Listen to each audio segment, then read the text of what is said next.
Merhaba arkadaşlar. Yine bir Z bayonet lens ile karşınızdayım.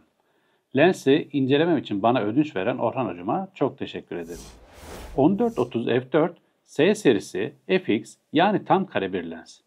Bayonet kısmı metal olarak geliyor. Genel olarak da malzeme kalitesi gayet güzel.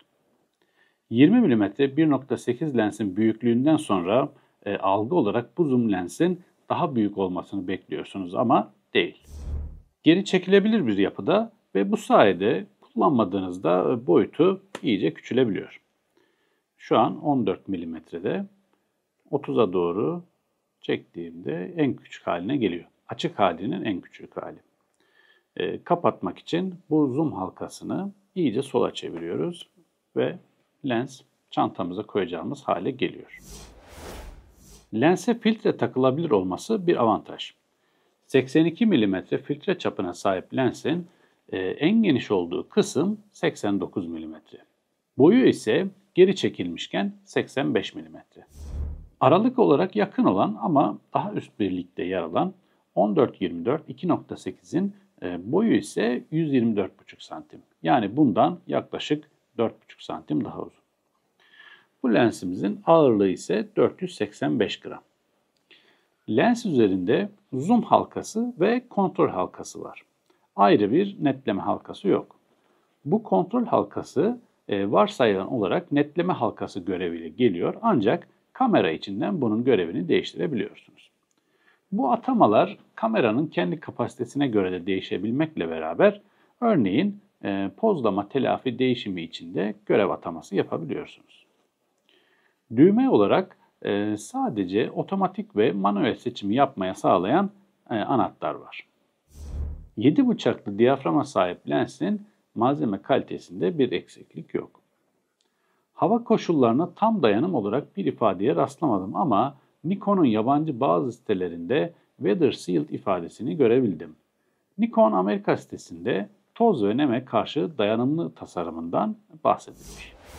Diyafram aralığı f4 ile f22 arasında seçilebiliyor. Minimum netleme mesafesi tüm odak uzaklıklarında aynı ve 28 santim. Lenste titreşim engelleme sistemi olan VR bulunmuyor. Ultra geniş açılı olduğu için manzara çekimlerinde belki ihtiyaç duyulmaz gibi geliyor ama iç mekan çekimlerinde VR desteğini arıyorsunuz. Daha doğrusu gövde içi görüntü dengeleme sistemi olmayan Z52 kameranın testini yaparken bu lensi de kullanmıştım ve Z52'de çekimler beni biraz zorlamıştı. En çok da video çekiminde. Nikon'un Z boyanetli gövdelerinde Z30 ve Z50 serisini saymazsak gövde içi görüntü dengeleme sistemi olduğu için çok problem olmayacaktır belki ama yine de belirtmek lazım. Madem iç mekan dedim oradan devam edeyim. Lens için deneme çekimleri yaparken ağırlıkta manzara fotoğrafları çektim ama kapalı mekan performansını da merak ediyordum. Bu nedenle içine girdiğim bir camide çeşitli diyafram açıklıklarında denemeler yaptım. Bunları Z9 kameramla tripod kullanmadan yaptım. Enstantane hızları 1/15, 1/20 gibi değerlerdeydi. F4 bir lens için bu haliyle beni ziyadesiyle memnun etti. Şimdi biraz o iç mekan fotoğraflarını size göstereyim.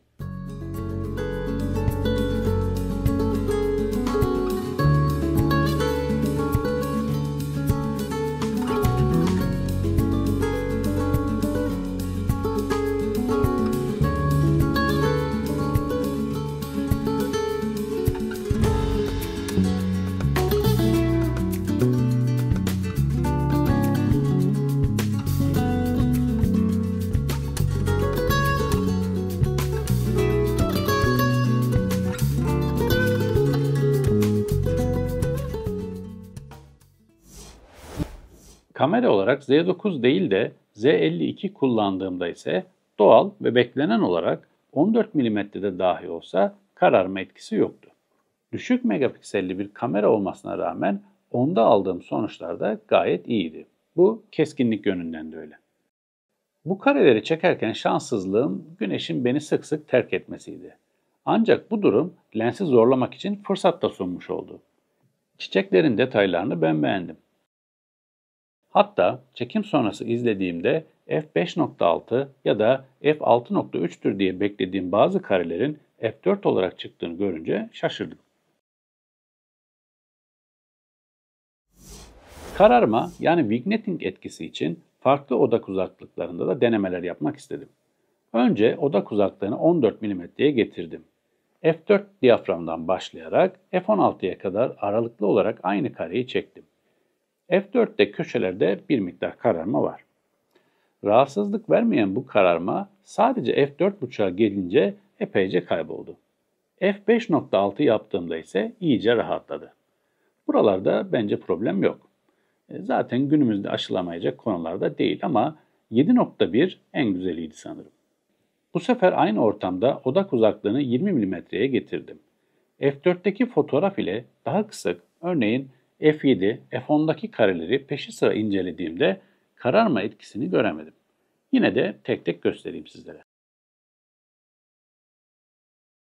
En son 30 mm odak uzaklığına getirdiğimde tıpkı 20 mm'de olduğu gibi kararma etkisini gözlemleyemedim.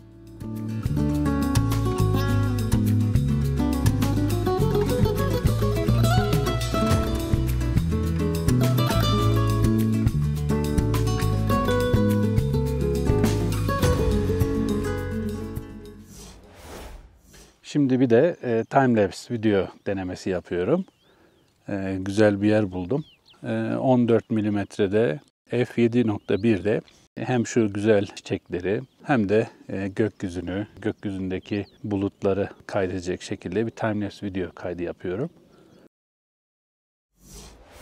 Video konusuna gelince ultra geniş açılı bir lens olunca acaba manzara çekimlerinde pan yaparken odağı kaybeder, odak aramayı sıkça yapar mı diye düşündüm ama hayır, gayet güzel bir şekilde odağı korudu. Video konusunda eksik olarak zoom halkasının çok akıcı hareket etmemesini söyleyebilirim. Bu yapı yumuşak bir geçiş yapmaya engel olabiliyor. Çok özenmeniz gerek, bu da sizi çekimin havasından uzaklaştırabiliyor.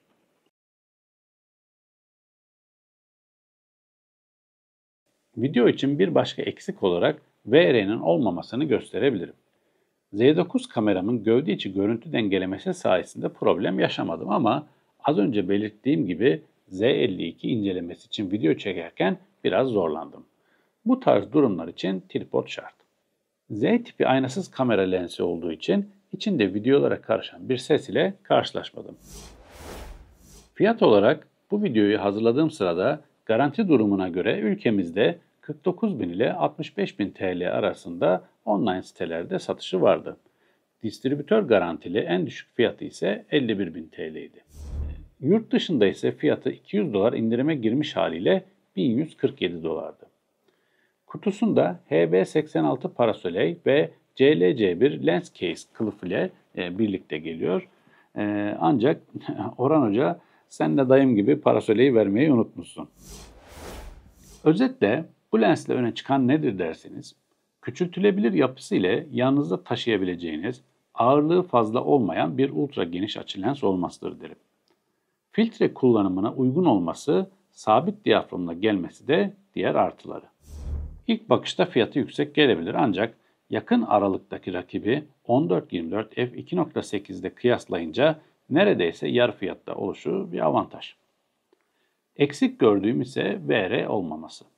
Zoom halkasının biraz sert kalması.